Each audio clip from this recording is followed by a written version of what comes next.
কি বললে রে দুষ্ট গোলাদের বাতিষ্ঠ হয়েছিল গোলাকার এই যে কি স্বর্গীয় সিংহাসনের অধিকার দিতে তো হয় না আমাদের সদর থেকে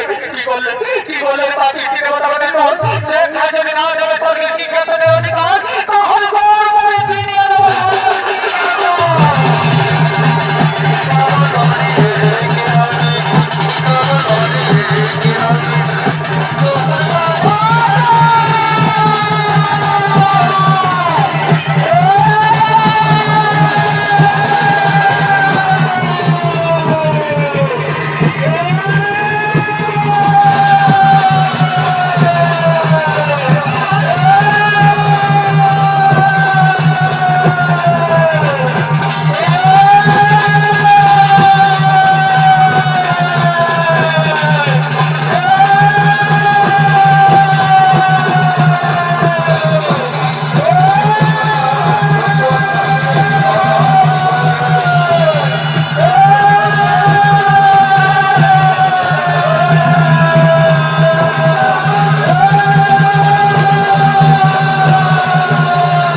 আমাদের দিন হয়েছে গোলকের গোলক প্রতিনায়ক তাই আমরা সমস্ত দেবতা বদলে সেই গোলক